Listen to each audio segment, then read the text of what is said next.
lumière de sa face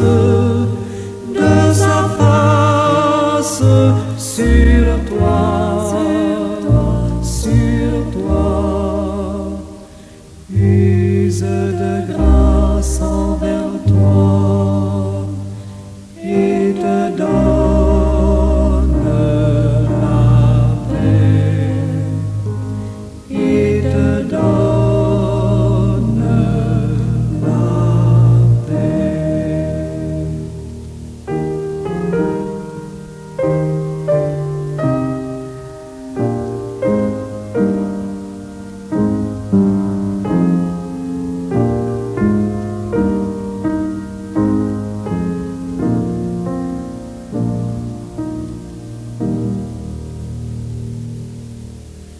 L'Éternel te bénisse, l'Éternel te bénisse et te garde, fasse lever la lumière de sa face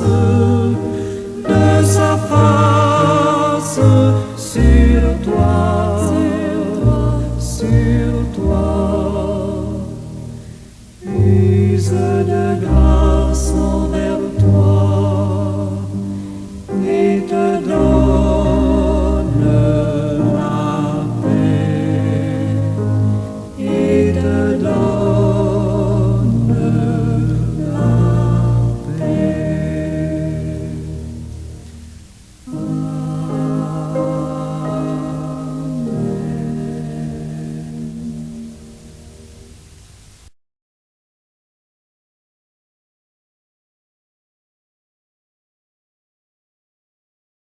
Mon Frère très saint, digne de louange, à cause de ta bonté et de ta grande miséricorde envers nous.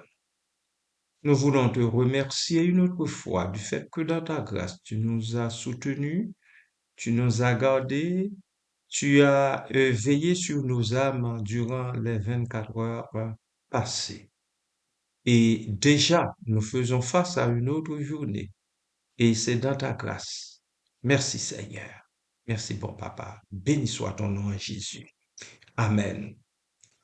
Bien-aimés frères et sœurs et amis à l'écoute, bon matin, bonjour, que la paix et la grâce de Dieu soient avec votre esprit. Après les 9 erreurs du Notre Père, bien-aimés frères et sœurs et amis à l'écoute, bon matin, bonjour, que la paix et la grâce de Dieu soient avec votre esprit. Après les 9 erreurs du Notre Père, un chemin en 9 étapes suit. Chacune d'elles transforme le cœur de celui ou celle qui emprunte ce chemin. Je vais m'y pencher pour une meilleure compréhension. Tout commence par la première ligne. Étape numéro 1, l'identité. Nous commençons par dire Notre Père qui est dans les cieux. En araméen, seulement 2 mots, Abundem Bachmaya. C'est le point de départ. Nous ne saluons pas un Dieu lointain dans le ciel. Nous reconnaissons qu'il existe dans un royaume plus élevé. Il nous entoure entièrement. En disant cela, nous affirmons quelque chose d'essentiel sur nous-mêmes. Nous sommes ses enfants. La première étape consiste à se souvenir de qui est Dieu, de qui es-tu. Tu appartiens à Dieu. Ta vraie maison est auprès de lui. Étape 2, la direction. Après cette première ligne, nous disons que ton nom soit sanctifié. Ce n'est pas juste une louange, c'est une orientation. Sanctifier le nom de Dieu, c'est le traiter comme sacré. C'est vivre d'une manière qui l'honore, pas seulement par des paroles, mais par des actes. Le Seigneur Jésus l'a souligné en disant que votre lumière brille devant les hommes afin qu'ils voient vos bonnes œuvres et glorifient votre Père qui est dans les cieux. Cette étape dirige ta vie vers la sainteté. Étape numéro 3, la destination. Dans cette prière, nous disons ensuite que ton règne vienne. Cette ligne révèle le but du voyage. Nous ne demandons pas un espoir lointain. Nous appelons le règne de Dieu à commencer maintenant dans nos cœurs, nos foyers et le monde dans lequel nous vivons. C'est une prière pour que l'ordre divin, la guérison et la paix prennent racine aujourd'hui.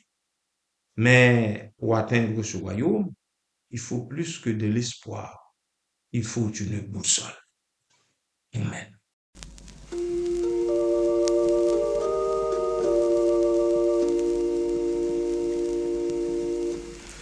Par ce chemin solitaire, voyageurs, où courez-vous? Vers une nouvelle terre que Dieu prépara pour nous.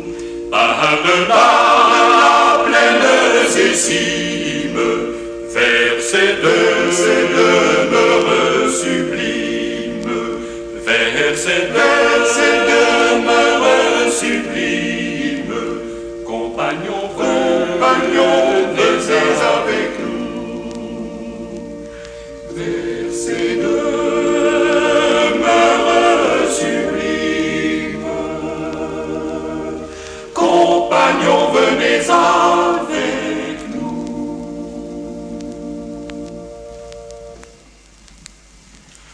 Dans cette terre nouvelle, voyageurs, qu'espérez-vous? Une couronne éternelle que Christ mérita pour nous. Là-bas toujours en sa présence, plus de larmes de souffrance, plus de larmes de souffrance. Compagnons, venez avec nous. Plus de larmes de souffrance. Compagnons, venez avec nous.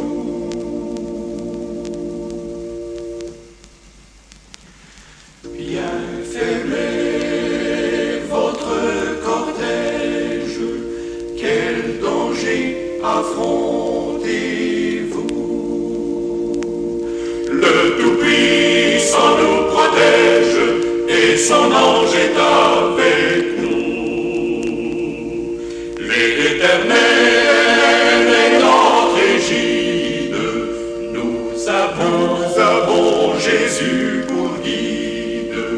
Nous avons Jésus pour guide. Compagnons, venez avec nous. Nous avons Jésus pour guide. Compagnons, venez avec nous. Numéro 4, la boussole. Elle vient quand nous disons que ta volonté soit faite. C'est l'étape qui demande le plus de nous. Cela signifie renoncer à nos propres plans, croire que les voies de Dieu sont plus hautes même si elles sont plus difficiles. Avoir foi en sa sagesse, même quand le chemin ne ressemble pas à celui que nous aurions choisi, c'est l'abandon. Mais c'est aussi le point de transformation, car lorsque ta volonté s'aligne sur celle de Dieu, quelque chose de puissant se produit. Tu deviens un pont. Tu fais descendre le ciel sur la terre par tes paroles, tes actions, ton amour et ta manière de vivre. Tu ne marches plus selon ton propre chemin, mais selon celui du roi. Étape numéro 5, l'union. À ce moment du voyage, nous prions sur la terre comme au ciel. Ce n'est pas qu'un souhait, c'est ta mission. Ta vocation est d'apporter un reflet du ciel dans le désordre du quotidien. Tu es appelé à refléter l'amour, la patience et la bonté du ciel par tes paroles et tes actes, dans tes épreuves et tes relations. Ainsi, tu ne deviens pas seulement un voyageur, tu deviens un lien vivant entre le ciel et la terre, mais personne ne peut parcourir ce chemin sans nourriture. Le voyage demande de la force et de la provision. Pour cela, tu dis, donne-nous aujourd'hui le pain dont nous avons besoin, comme Jésus l'a exprimé en araméen. Ce canal est rare et puissant. Il ne signifie pas luxe ou abondance. Il signifie juste ce qu'il faut pour accomplir l'appel d'aujourd'hui. Tu ne demandes pas à accumuler des richesses. Tu demandes ce qui est nécessaire pour remplir ta mission du jour. Cela inclut la nourriture du corps, oui, mais surtout le pain de vie, la force spirituelle, la sagesse, l'encouragement pour ce qui t'attend. Et une fois rassasié, vient le moment de poser ce qui pèse. La culpabilité et le ressentiment sont trop lourds à porter. Voilà, bien-aimé du Seigneur.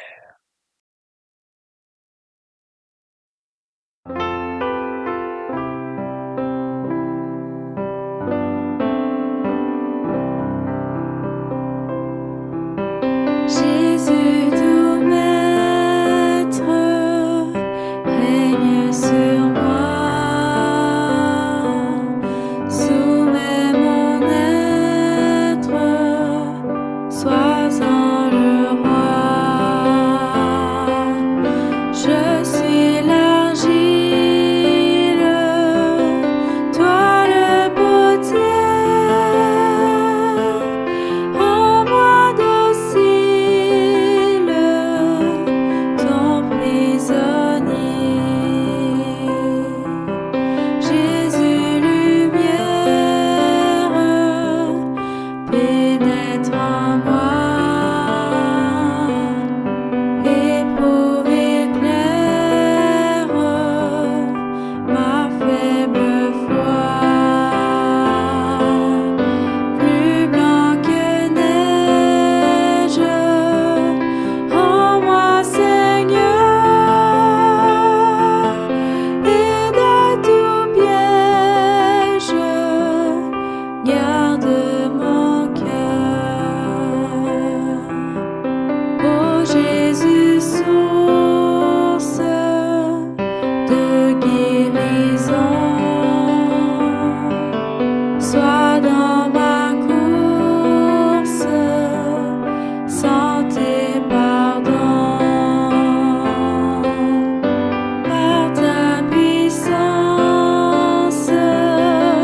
viens, soutiens-moi. Par ta présence, révèle-toi. Je m'abandonne, Jésus, à toi. Détruis, pardonne tout mal en moi. Remplis mon âme de ton esprit et qu'il m'enflamme et jour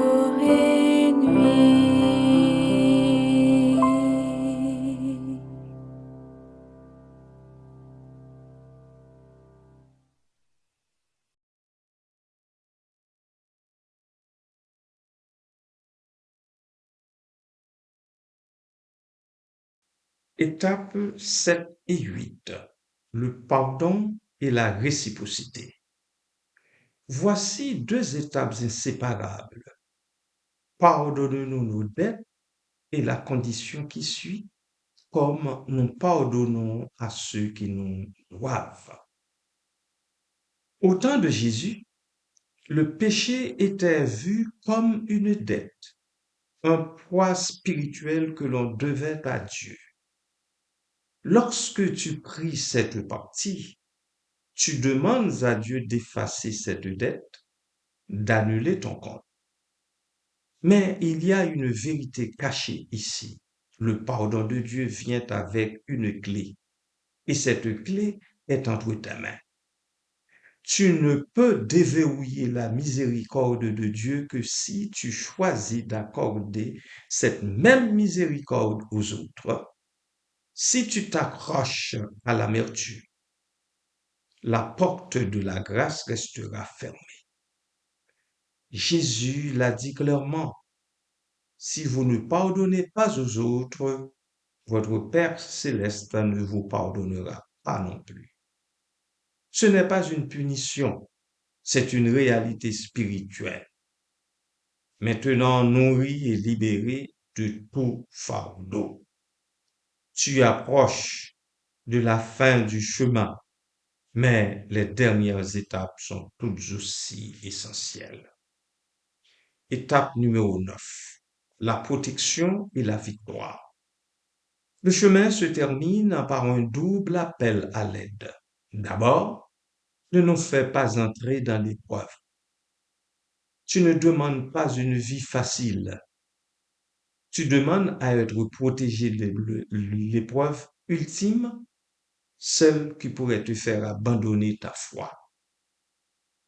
C'est la prière de quelqu'un qui connaît ses limites. Puis vient la dernière demande.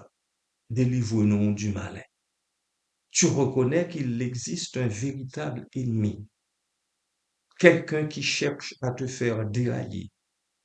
Ce n'est pas de la peur, c'est de la confiance. C'est remettre ta vie entre les mains de Dieu, lui demander de t'arracher à la portée de l'ennemi et de te garder en sécurité sous sa protection. Enfin, le voyage se termine par un seul mot. Amen. Le saut final. Amen n'est pas seulement la façon de conclure une prière. Dans la langue de Jésus, cela signifie ainsi soit-il ou c'est vrai, je m'y engage. Ce n'est pas un point final, c'est ta signature, c'est ta façon de dire je crois cela, je l'accepte, je le vis. Voilà le chemin auquel vous et moi nous sommes appelés. Nous avons absolument besoin de la force divine, bien-aimée, pour le parcourir et arriver au but que nous nous sommes fixés. Amen.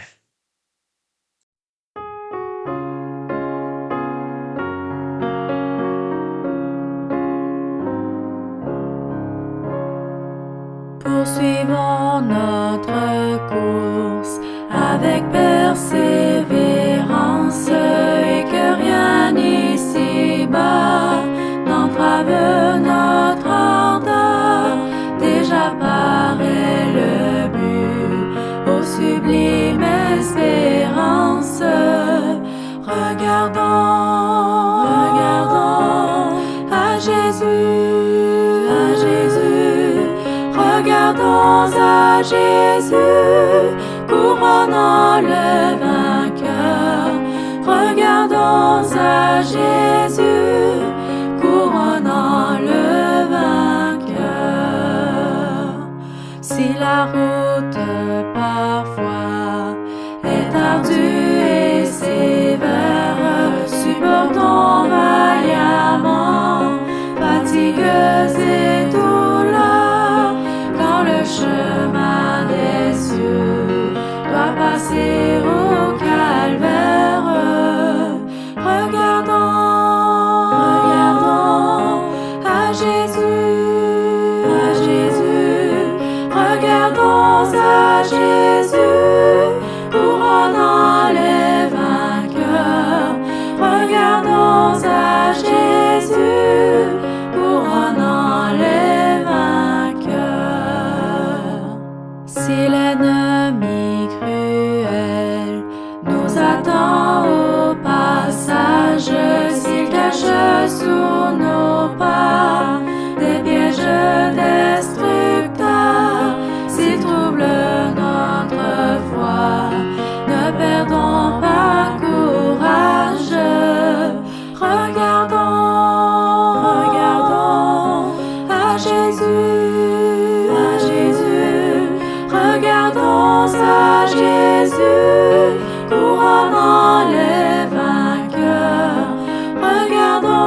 temps viendra pour nous, la fin de la carrière, si l'ombre de la mort enveloppe nos cœurs, cherchons encore en haut l'éternelle lumière. Regardons à Jésus, regardons à Jésus, couronnant les vainqueurs. Regardons à Jésus, couronnant les vainqueurs.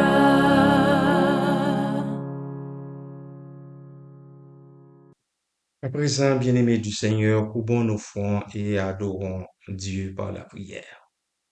Seigneur éternel, Dieu tout-puissant, nous te rendons grâce de tout notre cœur pour ta protection fidèle. Dans les heures d'épreuve, tu es notre refuge et notre force. Tu veilles sur nous quand nous sommes faibles.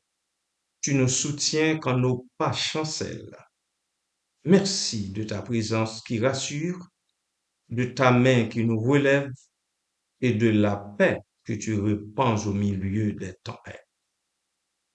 Nous te remercions pour les victoires que tu nous accordes, petites et grandes, non tant pour notre victoire, pour notre gloire, mais pour que ton nom soit honoré.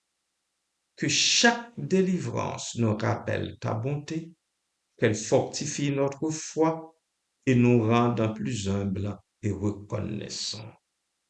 Donne-nous, ô Dieu, le cœur reconnaissant dont nous avons besoin pour recevoir tes dons avec humilité, l'esprit serein pour traverser les combats à venir et la sagesse pour marcher selon ta volonté. Aide-nous à témoigner de ta fidélité auprès de celles qui doutent et à rester dépendants de toi en tout temps. Seigneur, garde nos familles, nos amis et nos communautés sous ta protection. Fortifie ceux qui luttent aujourd'hui. Console les affligés et accorde la guérison et l'espérance à ceux et celles qui en ont besoin. Nous te louons et nous te remercions, maintenant et à jamais, pour ta protection et ta victoire qui sont sûres en toi. Merci Seigneur. Béni soit ton nom en Jésus.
Give the